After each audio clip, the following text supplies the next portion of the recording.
गुवाहाटी की flattish track पर south Africa ने स्कोर किए 247 6 विकेट के नुकसान पर, जहां पर 3 विकेट कुलदीप यादव के नाम रहे और बाकी एक एक विकेट मिला जसप्रीत बुमराह, मोहम्मद सिराज और रविंद्र जडेजा को। रविंद्र जडेजा ने बहुत क्रूशियल विकेट निकाली टेम्पा बवूमा की, जब वो 41 के स्कोर पर थे। 49 का स्कोर बनाया ट्रिस्टन स्टब्स ने। ये विकेट फ्लैट ट्रैक था, यहां पर रन्स बहुत सारे थे और टीम इंडिया बहुत खुश होगी कि उन्होंने 250 के स्कोर पर 6 विकेट निकाल लिए हैं। और दूसरे दिन पर जब टी सेशन होगा तब तक अगर भारत बाकी के 4 विकेट निकाल देता है तो भारत यहां पर बल्लेबाजी करने आएगा, और जो कि हमारी यहां पर मोनोपोली रही है कि हम ऐसी ट्रैक्स पर बहुत अच्छा परफॉर्म करते हैं। We are even better than SENA countries here. तो यशस्वी जायसवाल, यहां पर Sai Sudharsan, I am glad Sai Sudharsan is back into the squad, लेकिन हमने सैक्रिफाइस किया है अक्षर पटेल को। हमारे पास नीतीश कुमार रेड्डी है, केएल राहुल है, हमारे पास है Rishabh Pant. We have a lot of batters to score a lot of runs in Guwahati against South Africa. South Africa ने यहां पर कॉर्विन बॉस्ट को नहीं खिलाया इस मुकाबले में, तो जब वो गेंदबाजी करने आएंगे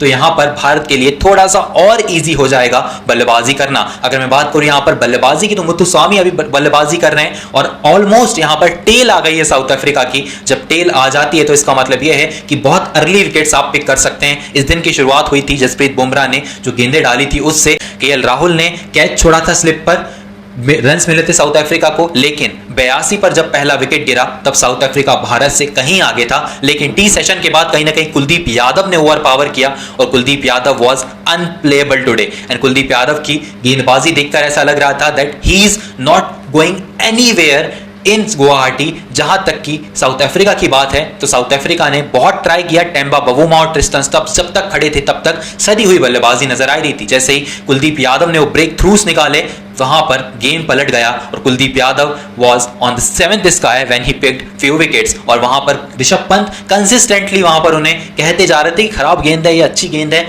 he was just putting balls और वो एफर्ट डाल रहे थे, वो दिखाई दे रहा था। यहां पर अगर मैं मोहम्मद सिराज की गेंदबाजी की बात करूं, मोहम्मद सिराज ने बॉडी अटैक किया टेम्पा बवूमा पर और हर उस बल्लेबाज पर जिस पर करना चाहिए वहां पर बाउंसर्स डालने की बात हो, चाहे वो इन स्विंग डिलीवरीज की बात हो, मोहम्मद सिराज ने वो बखूबी जो है निभाया। लेकिन दिन के अंत आते तक यहां पर भारत ने नई गेंद ले ली थी, तो अब जसप्रीत बुमराह ने उस गेंद से विकेट निकालने का प्रयास भी किया लेकिन विकेट नहीं मिला। अब दूसरे दिन पर उसी गेंद से जब गेंद डालेंगे जसप्रीत बुमराह, सो आई विश दैट विकेट्स मिले और भारत जो है इसी तरीके से इस मुकाबले में आगे बना रहे। और हमारे जो बल्लेबाज हैं इस विकेट पर, ध्रुव जुरेल इज ऑल्सो देयर, सो हम चाहते हैं कि इस गुवाहाटी की विकेट पर भारत जो है अब लीड ले, क्योंकि ये बहुत कम स्कोर है। 300 ज्यादा से ज्यादा साउथ अफ्रीका स्कोर करेगा अगर टी के पहले विकेट निकाल देते हैं। तो अब साउथ अफ्रीका से आगे निकलने के लिए we need few runs and we need to stand on that wicket of Guwahati, जो कि उतनी मुश्किल पिच नहीं है बल्लेबाजी करने के लिए जैसा कि पर्थ में हम देख रहे थे, लेकिन वहां भी ट्रेविस हेड ने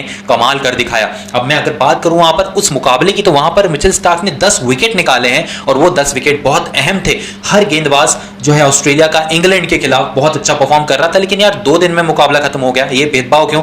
नासिर हुसैन, माइकल वॉन, अगर इंडिया में ऐसी पिचेस होती तो आप बहुत सारे कमेंट्स करते, लेकिन वहां पर ऑस्ट्रेलिया में वैसी पिचेस हैं।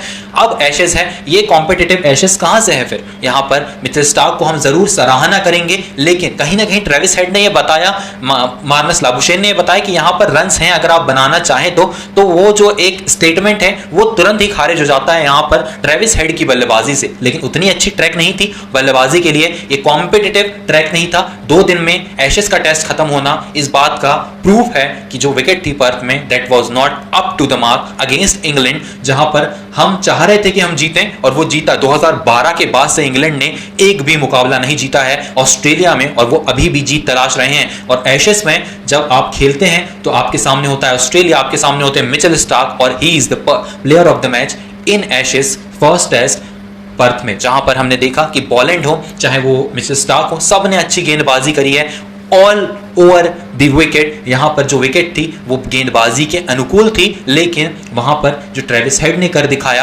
अगेंस्ट उनके कोई भी इंग्लैंड का गेंदबाज जो है ऐसी गेंदबाजी नहीं कर पाया जो कि बहुत ही पुख्ता गेंदबाजी लगी हो। इवन कैप्टन बेन स्टोक्स को वहां पर एक ही ओवर में 17 रन मारे, तो वो बहुत ही अलग स्टेटमेंट है ट्रेविस हेड के बल्ले से। चाहे वो 2023 के वर्ल्ड कप का फाइनल हो जो इंडियंस अभी तक नहीं भूल पाए हैं, चाहे वो ये एशेस का फर्स्ट टेस्ट हो, वो इंग्लैंड कभी नहीं भूल पाएगा। This is trauma for Ben Stokes as captain, क्योंकि यहां पर ऑस्ट्रेलिया ने टोटली ओवर पावर किया दोनों दिनों में इंग्लैंड को पर्थ में अपने ही घर में एशेज के पहले टेस्ट में। फिलहाल के लिए जो दूसरा दिन रहेगा भारत का गुवाहाटी में, वहां पर हम देखेंगे कि इंडिया किस तरीके से अगेंस्ट साउथ अफ्रीका परफॉर्म करता है and their batting where it goes in Guwahati. We'll see, we'll notice and we'll witness the batting of Yashasvi Jaiswal, Dhruv Jurel, Sai Sudarshan, KL Rahul, Rishabh Pant, and we will looking for 400 against South Africa by the day 3.